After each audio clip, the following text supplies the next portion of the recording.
Hello everybody, it's Sabrina from the Kombe family, and today I wanted to talk about how can I afford to live in Kenya without having a job. And my husband doesn't have a job right now either. So let's get started with that video. First, I wanted to talk about savings. So I think this is the most important aspect that has allowed us to comfortably live in Kenya for the past 8 months and many years to come. So me and Safari, when we lived in Ohio for 8 to 9 months before we moved here, and then we also lived in California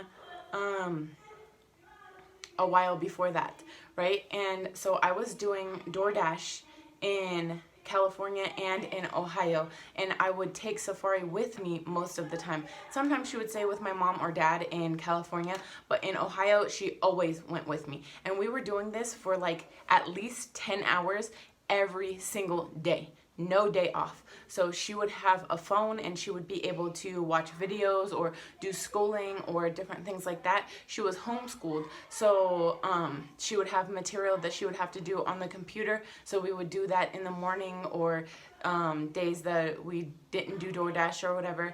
And yeah, so she would have toys in the back seat. She would have a blanket and pillow in the back seat. She would have all of those things that she needed, which I'm sure some people might be against me doing things like that, but that's what I needed to do to get where I am now. So you always have to look to what is your goal for the future, you know? And I kept telling Safari, we are doing this and stressing out so that I can be a mom to you when we get to Kenya, so that I don't have to work all the time, so that I don't have to be like, oh, well, bye, I'm going to work, like, oh, let me send you off to school, right? So now she's homeschooled / unschooled, and I am able to be there for her. I make breakfast, lunch, and dinner for my family, and we play games, we hang out, we watch movies. We have time to just be together, as opposed to when we were in Ohio and I was constantly stressed about how much money we made today, how much money will we make tomorrow. Okay, our savings needs to be this, and this. But that got us to where we are now, and I am very, very proud of that. I love the fact that I don't have to, or my husband doesn't have to go out and work to make a little bit of money because we're in Kenya. So the salary here is very, very, very low. Somebody with a degree might make $350 a month, and that's like a good salary. So you can only imagine how little money that either me or my husband would make if we went out and got a job in Kenya like a typical Kenyan would. And I just don't think that our time is worth that much. Many Kenyans don't think of things as, oh, my time is worth money. They're just like, oh, well, if I'm able to acquire this much money at the end of the day, then that's good for me, and I don't care how much time I have to put into it. But I'm American, and I really look at, is that worth my time? Is that worth my husband's time? You know? So I'm so glad that I did that, and that me and Safari had to endure DoorDash so much in order to get to the point that we're at. I'm sure many of you will say, oh wait, you can't take your kid with you. You can't take other people with you with DoorDash. I did it for over a year and I never got in trouble for it. So you use your own discretion, but if you gotta do what you gotta do, then be discreet. Okay, so let's go to the next topic I wanted to talk about, a strict budget. So I make sure that we don't spend more than we need to. Okay, I don't necessarily say $500, that's all we can spend this month, $500, because things might come up, right? So last month we had like a situation where we had to go to the hospital. So we had to get a car, which was $9 or so, and then we had to pay at the hospital, which was $25 or so, and then we had to get a car back, which was about the same cost. So, you know, that was a $40 situation that we couldn't have envisioned, right? And because we're not we don't have income, it's not like we're like, oh, okay, this is going above our income. It's just like, if we have to do something, then we have to do it. But do we try to avoid those things at all costs? Absolutely. Going into town, when we have to go into town, for example, for my dependent pass or for Georgina's passport, things of that nature, when we have to go into town, then that's when we'll do our grocery shopping, or that's when we'll pick up something or drop off something that we need to pick up or drop off, or anything that we might need to do in town. We make sure we do it in a bulk trip. So instead of just, oh, we have to go do this, let's go into town. Oh, we have to do that, let's go into town. That would cost a lot of money, because for a car, for all of us to go into town, it costs around $9 to $10. So $9 to $10 there, $9 to $10 back. Often that would just be a lot of money that we don't have, because we don't have any income coming in. We just have our savings currently. Now, what am I trying to do to bring income in? YouTube. So YouTube is a passion project for me in so many ways. Of course, I want to eventually get to a point where I am bringing in income for my family. So that is the bottom line reason for why I am doing this. However, that is not the only reason why I'm doing this. I mentioned in previous videos that I want to show people that when you live different lives, that's what it is. It's different. It's not better than or worse than somebody else. It's just different. One person that lives in a mansion and has a butler could be feeling like they're depressed and have a horrible life, and somebody that lives in a mud house in the village could feel like they have the most amazing life and they're so blessed to be around their family, you know? So every life is different, and no life is better than another, and that is what I'm trying to get across in this YouTube channel, which is why I am going to show the village life more and more. I'm going to show the things that we are trying to do to help people in the village, and I am hoping that this will allow my channel to grow so people can see how others live. So that is a little side note, but yes, very strict budget. I want to make sure that my family gets what they need, so we always prioritize having very healthy food. We pay our rent, water, and electricity. We pay our phone bill, which is often a lot because we don't have Wi-Fi. So we buy data bundles, and because I have to upload our YouTube videos, we often use a lot of data bundles. We have to buy gas once a month, so that's about $13 a month. So different things that add up, but they're only necessities. We don't go on any extravagant trips. We are going to the coast for December and January, so we leave in less than a month, but that's about it. We are going to a water park for Safari's birthday. We are going ice skating for Georgina's birthday in February. So we do little things, but they are not often, and we try to keep our budget as low as possible. So the next thing I want to talk about is a video that I've recently done, which is why my children don't have beds. So we have very little furniture in this house. Me and my husband have an air mattress. I have a desk and the chair that I'm sitting on that goes with the desk. And we have a couch in our living room, a 3-seater couch. We have a dining room table, but the dining room table is actually the collapsible picnic table. I don't know if you guys have seen it before, but it is amazing. We use it for everything, and it collapses into like smaller than a suitcase and just like maybe like 3 inches wide. So that is very cool, and we can put that in a suitcase and take that with us when we go to the coast. So the only things that we have to get rid of is our desk, the chair that I'm sitting on, and the couch. We are, of course, taking the table because it collapses, and then we are taking our refrigerator with us, so we have to get some boxes so that we can put boxes around it and do somewhat of a protection for it. But that is the only bulky thing that we are taking with us when we go back to the coast. So we should be able to take the bus back to the coast because we will have just a bunch of suitcases and our refrigerator, which we will pack up well.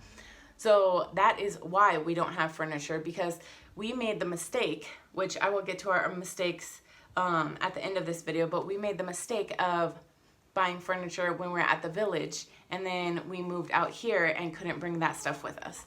So let's get to the last point I want to make before I get to mistakes, which is our rent. So here in Nairobi, our rent is only 15,000 shillings, which is about $125. And then our rent in the village was only 3,000 shillings, which is about $25. So we are moving back to the village in June, July of next year. So our rent will go back down to $25 a month, which we are very excited about. But still, our rent here is only $125 a month, which is not much at all. So that is very good for our budget and making our savings go away a little less fast.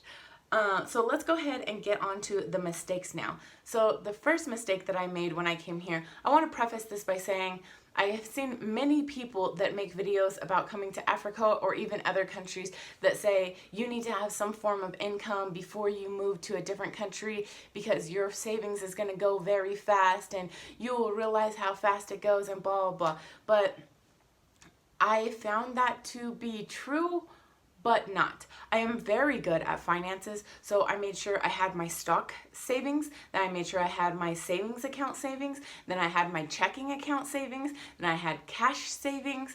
So I had a lot of different savings to make sure that I and my family would always be good, right? So if the checking account savings runs out, okay, so we go to the savings account savings. Okay, so now let me pay a little bit more attention to it because that money is already gone, and now we're on to the savings account. Okay, we have to be a little bit better with this, you know? So it allows me to keep in mind, like, okay, we're already taking from the savings account now, and it helps me a lot in that way. But we bought land when we first got here. So maybe we had been here 3-4 months, and we decided that we wanted to buy land so that we could build a house.